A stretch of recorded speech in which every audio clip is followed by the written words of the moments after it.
Hello दोस्तों, स्वागत है आपका हमारे यूट्यूब चैनल पर। आज हम आपको डी फार्म फर्स्ट ईयर का सब्जेक्ट फार्माकोग्नोसी जिसका चैप्टर नंबर 4 सेकेंडरी मेटाबोलाइट्स के बारे में बात करेंगे। दोस्तों, अगर आपने प्रीवियस वाले चैप्टर नहीं देखे हैं तो आप हमारे चैनल की प्लेलिस्ट में जाइए, वहाँ से प्रीवियस वाले चैप्टर को पढ़ लीजिए। और अगर आपको मेरी वीडियो अच्छी लगती हो तो वीडियो को लाइक कर दिया करो और हमारे चैनल को सब्सक्राइब करके ज़्यादा से ज़्यादा अपने दोस्तों को शेयर कर दिया करो और अपने कॉलेज ग्रुप में वीडियो को शेयर कर दिया करो। और अगर आपको मेरे व्हाट्सएप ग्रुप से ऐड होना है तो डिस्क्रिप्शन बॉक्स में लिंक दी गई है और स्क्रीन पर मेरा नंबर लिखा हुआ है, आप हमसे कांटेक्ट कर सकते हैं।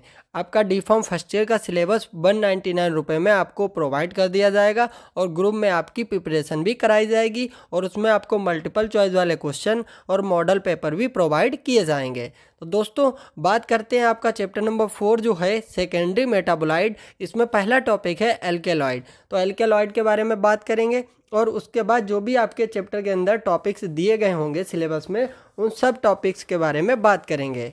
तो दोस्तों, एल्केलॉइड के सबसे पहले इंट्रोडक्शन के बारे में बात करते हैं कि एल्केलॉइड का क्या इंट्रोडक्शन होता है। देखिए, एल्केलॉइड एल्कली लाइक कंपाउंड होते हैं, यानी जो एल्केलॉइड्स होते हैं वे एल्कली लाइक कंपाउंड होते हैं और जो बेसिक नाइट्रोजिनस कंपाउंड से मिलकर बने होते हैं। यानी जितने भी आपके एल्केलॉइड हो गए हैं ये आपके बेसिक नाइट्रोजिनस कंपाउंड से मिलकर बने होते हैं। ये आपके बेसिक नेचर के होते हैं एल्केलॉइड जो होते हैं।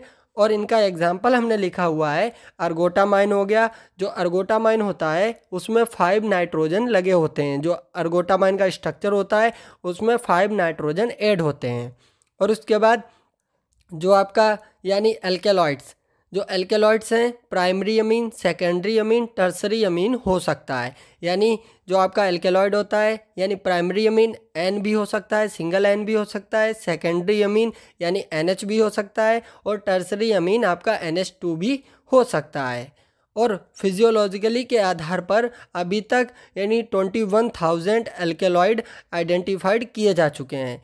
यानी जो आपका एल्केलॉइड है आपके 21,000 एल्केलॉइड की खोज हो चुकी है अभी तक प्रेजेंट टाइम तक। और उसके बाद एल्केलॉइड वाटर में जनरली इंसॉल्युबल होते हैं। जितने भी एल्केलॉइड्स होते हैं वे जनरल रूप से वाटर के अंदर इंसॉल्युबल होते हैं। लेकिन जब एल्केलॉइड को एसिड के साथ मिक्स किया जाता है, आपका कोई भी एल्केलॉइड हो गया उसको जब एसिड के साथ मिक्स कर दिया जाता है तो एक साल्ट बन जाता है और वह साल्ट जो बनता है वह वाटर के अंदर फ्रीली सोल्युबल होता है। तो इसके कहने का मतलब ये है कि जो आपके सिंपल एल्केलॉइड होते हैं, जो जनरली रूप से सामान्य जो एल्केलॉइड होते हैं वह वाटर के अंदर इंसॉल्युबल होते हैं, बट उनको जब एसिड के साथ मिक्स किया जाता है उसके बाद एक साल्ट बनता है जो आपका वाटर के अंदर फ्रीली सोल्युबल होता है। और सबसे पहले एल्केलॉइड को जर्मन जो आपके केमिस्ट थे अल्बर्ट जो आपके लेडेनबर्ग थे, उन्होंने 1886 में सिंथेसाइज किया था। एल्केलॉइड को सबसे पहले किसने सिंथेसाइज किया था? जर्मन केमिस्ट जो आपके अल्बर्ट लेडेनबर्ग थे, उन्होंने 1886 में इसको सिंथेसाइज किया था। लेकिन जो एल्केलॉइड वर्ड है जो एल्केलॉइड टर्म है, इसको 1819 में जो मिशनर एक केमिस्ट थे जिन्होंने इसका नाम दे दिया था एल्केलॉइड। तो दोस्तों, इस प्रकार से आप एल्केलॉइड का इंट्रोडक्शन लिख सकते हैं अगर आपके एग्ज़ाम में एल्केलॉइड के बारे में पूछा जाता है। और एल्केलॉइड में आप बहुत कुछ अपनी तरफ से भी ऐड कर सकते हैं, जो बुक्स का है उसमें भी आप उसको मिक्स कर सकते हैं अगर आपको अपनी नॉलेज है। फिर बात करेंगे on the basis of chemical nature it is divided into 3 parts. जो आपके एल्केलॉइड होते हैं केमिकल नेचर के बेस पर इनको 3 टाइप से डिवाइड किया गया है। तो कौन कौन से इनके टाइप्स हैं उनके बारे में बात करेंगे। तो सबसे पहला हो गया ट्रू एल्केलॉइड। ट्रू एल्केलॉइड कौन से होते हैं? देखिए, ऐसे एल्केलॉइड जो अमीनो एसिड से बनते हैं और किसी भी हेट्रोसाइक्लिक रिंग का मेंबर होते हैं। कोई भी हेट्रोसाइक्लिक रिंग हो गई उसका भाई मेंबर होते हैं और अमीनो एसिड से जो बनते हैं। इन एल्केलॉइड का यदि लो अमाउंट में यूज़ किया जाए तो ये बहुत ज़्यादा रिएक्टिव होते हैं। अगर इनकी थोड़ी भी मात्रा का यूज़ किया जाता है जो आपके ट्रू एल्केलॉइड होते हैं तो ये बहुत ज़्यादा अपना एक्शन शो करते हैं। और इनके एग्जाम्पल दिए गए हैं। देखिए, कोकेन हो गया, क्यूनिन हो गया, डोपामिन हो गया और उसके बाद मॉर्फिन, ये आपके ट्रू एल्केलॉइड के एग्जाम्पल होते हैं। फिर बात करते हैं इसका पार्ट नंबर 2 प्रोटो, जिसको अमीनो एल्केलॉइड भी कहा जाता है। तो प्रोटो अल्केलॉइड भी अमीनो एसिड से ही ड्राइव्ड किए जाते हैं, क्योंकि इनको अमीनो एसिड यानी अमीनो अल्केलॉइड भी कहा जाता है। तो जो आपके प्रोटो अल्केलॉइड होते हैं इनको भी अमीनो एसिड से ऑब्टेंड किया जाता है, लेकिन इसमें हेट्रोसाइक्लिक रिंग में एन आइटम नहीं होता है। तो दोस्तों यानी जो प्रीवियस वाला जो आपका यानी कंपाउंड था, यानी जो आपके ट्रू अल्केलॉइड थे उनके अंदर एन एटम जुड़ा होता है, लेकिन इसमें जो हेट्रोसाइक्लिक रिंग होती है उसमें एन एटम नहीं जुड़ा होता है और स्ट्रक्चर सब सेम होता है। तो दोस्तों जिसको कहा जाता है प्रोटो यानी अमीनो अल्केलॉइड। इनका एग्जाम्पल हो गया होर्डिनिन हो गया, मेस्केलिन हो गया और योहिम्बीन, ये इसके प्रोटो अल्केलॉइड के एग्जाम्पल होते हैं। और स्यूडो अल्केलॉइड कौन से होते हैं? ये अल्केलॉइड अमीनो एसिड से ड्राइव्ड नहीं होते हैं। जो आपके स्यूडो अल्केलॉइड्स होते हैं ये अल्केलॉइड आपके अमीनो एसिड से ड्राइव्ड नहीं होते हैं, ना ही इसमें एन आइटम होता है। यानी एन एटम तो आपका प्रोटो अल्केलॉइड में भी नहीं होता है, लेकिन वह आपके अमीनो एसिड से ड्राइव्ड किए जाते हैं। लेकिन जो स्यूडो अल्केलॉइड होते हैं इनको अमीनो एसिड से ड्राइव्ड नहीं किया जाता है और इसमें कार्बन चेन होती है जिसके मॉडिफिकेशन से स्यूडो अल्केलॉइड बनाते हैं। यानी एक कार्बन चेन होगी, यानी जो आपके स्यूडो अल्केलॉइड होंगे इसमें एक कार्बन चेन होती है, उसको जब मॉडिफाई किया जाता है, मॉडिफाई करने के बाद दोस्तों स्यूडो अल्केलॉइड ऑब्टेंड होते हैं। इनके एग्जाम्पल क्या दिए गए हैं? एफेड्रीन हो गया, सोलेनिडीन हो गया, कैफीन हो गया, थियोब्रोमिन हो गया। ये आपके एग्जाम्पल होते हैं स्यूडो अल्केलॉइड के।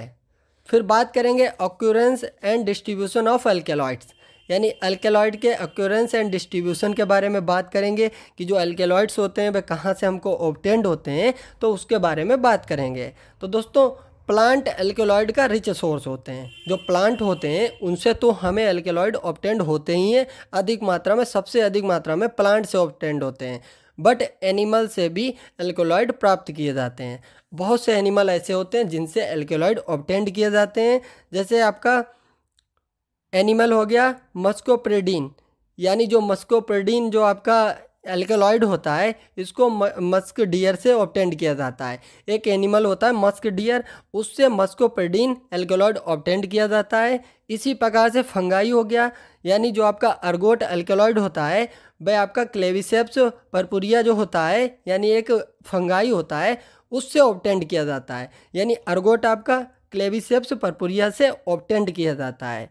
इसी प्रकार से इंसेक्ट के रूप में यानी जो एनिमल पाए जाते हैं, जैसे आपका हो गया स्कोपोलामाइन, यानी स्कोपोलामाइन एक अल्कलॉइड होता है जिसको एपिस मेलिफेरा यानी एपिस मेलिफेरा से ऑब्टेंड किया जाता है। यानी जो मधुमक्खी होती हैं उनसे स्कोपोलामाइन ऑब्टेंड किया जाता है। इसी प्रकार से बैक्टीरिया में आपका क्या हो गया, इसमें देखिए इसमें हो गया पायोसायामान हो गया, आपका पायोसायामीन आपका एल्केलॉइड होता है और इसको किससे ऑब्टेंड किया जाता है? सूडोमोनास जो आपका एरिजिनोसा होता है। सीडोमोनास एरिजिनोसा एक आपका बैक्टीरिया होता है, इससे आपको पायोसायामीन एल्केलॉइड ऑब्टेंड होता है। इसके अलावा केमिकल सिंथेसिस करके भी लेबोरेटरी के अंदर एल्केलॉइड को बनाया जाता है।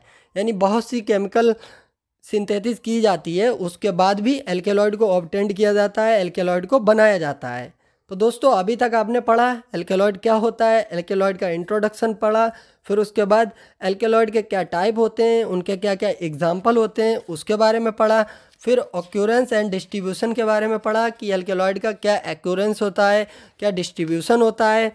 और उसके बाद इसी में लिखा हुआ है एंजियोस्पर्म में एल्केलॉइड बहुत ही अधिक मात्रा में पाए जाते हैं।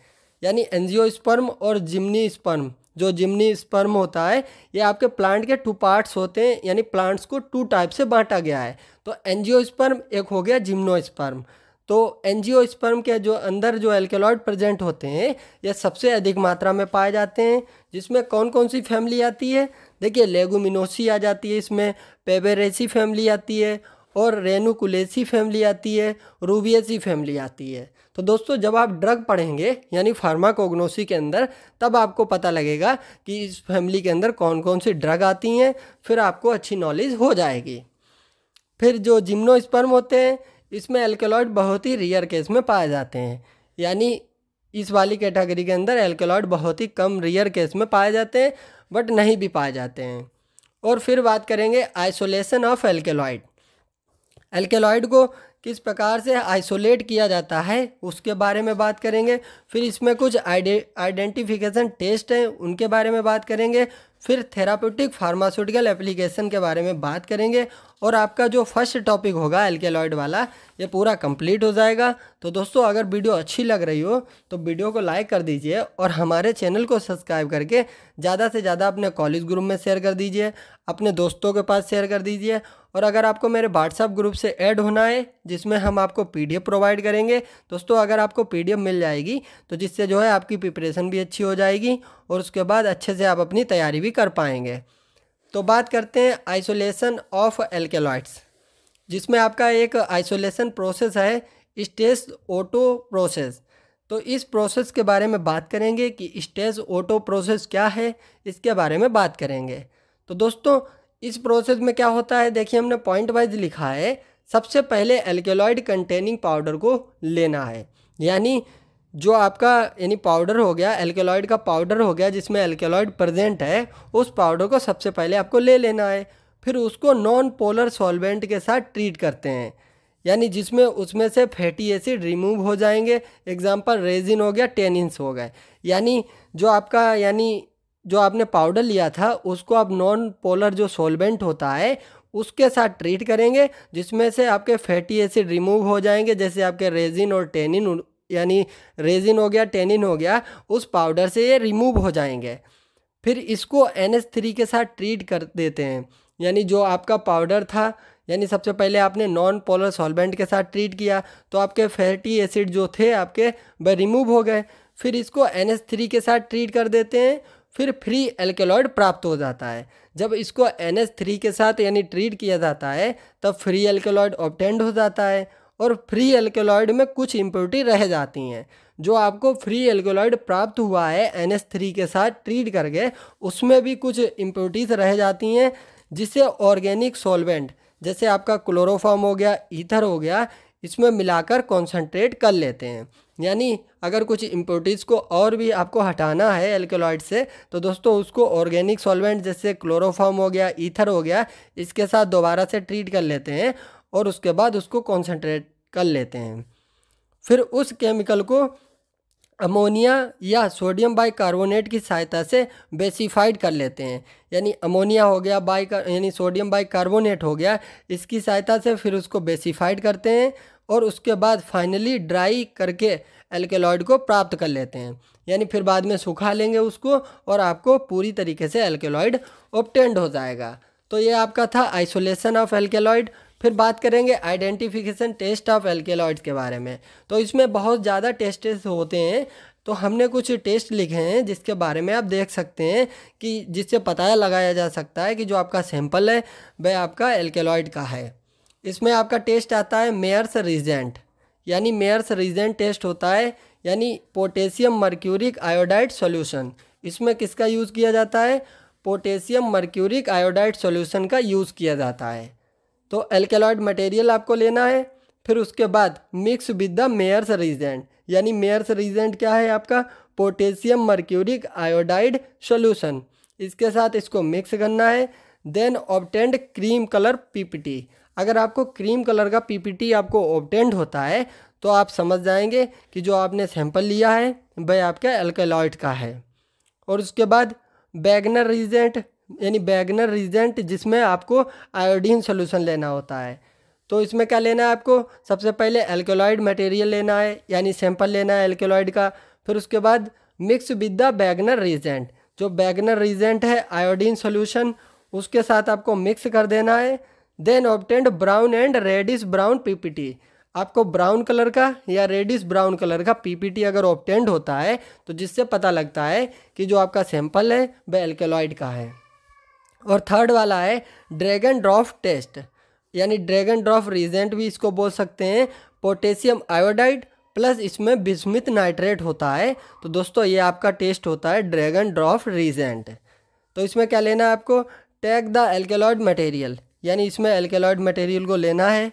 फिर उसके बाद mix with the Dragendorff reagent, फिर इसको ड्रैगन ड्रॉप रीजेंट के साथ इसको मिक्स करना है।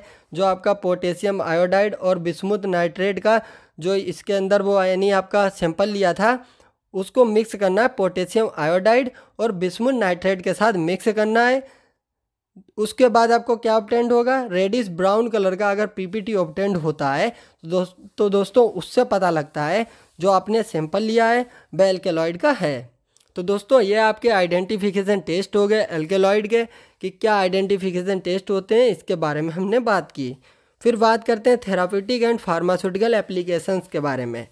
तो इसमें जो आपके एल्केलॉइड होते हैं इन्हें एनाल्जेसिक एंड पेन रिलीवर की तरह यूज़ किया जाता है, यानी इनको एनाल्जेसिक के रूप में भी यूज़ किया जाता है, यानी दर्द को कम करने के लिए भी इनका यूज़ किया जाता है, और पेन रिलीवर के रूप में भी इनका यूज़ किया जाता है। एग्जाम्पल हो गए इनके मॉर्फिन और कोडीन। और एट्रोपिन का यूज़ आई के डायलेशन में भी किया जाता है, यानी आई को डायलेट करने में भी यानी एट्रोपिन जो होता है उसका यूज़ किया जाता है। और ट्रोपिकामाइड जो हो गया उसका यूज़ अल्जाइमर डिसीज़ को ट्रीट करने में किया जाता है। अल्जाइमर डिसीज़ को आप फार्माकोथेराप्यूटिक में डीफॉर्म सेकेंड ईयर में पढ़ेंगे। उसके बाद दोस्तों अगर आपको अल्जाइमर डिसीज़ पढ़नी है तो आप हमारे चैनल की प्लेलिस्ट में जाइए, वहाँ जो फार्माकोथेराप्यूटिक की प्लेलिस्ट बनाई गई है वहाँ से आप अल्जाइमर डिसीज़ को देख सकते हैं। और क्यूनिन का यूज़ एंटी मलेरियल ड्रग के रूप में किया जाता है। जो क्यूनिन होती है उसका मलेरिया वाले पेशेंट को यानी दिया जाता है क्यूनिन मलेरिया को ट्रीट करने में। एंटी ट्यूमर जिसमें बिनब्लास्टिन का यूज़ किया जाता है। एंटीसेप्टिक जिसमें एंटीसेप्टिक के रूप में स्कोपोलामाइन एक एल्केलॉइड होता है जिसका यूज़ एंटीसेप्टिक के रूप में भी किया जाता है। तो दोस्तों ये आपका एल्केलॉइड वाला टॉपिक कंप्लीट होता है। तो अगर वीडियो अच्छी लगी हो तो वीडियो को लाइक कर देना और हमारे चैनल को सब्सक्राइब करके ज़्यादा से ज़्यादा अपने दोस्तों को शेयर कर देना, और अपने कॉलेज ग्रुप में वीडियो को शेयर करके और दोस्तों वीडियो को लाइक कमेंट शेयर कर देना। धन्यवाद दोस्तों।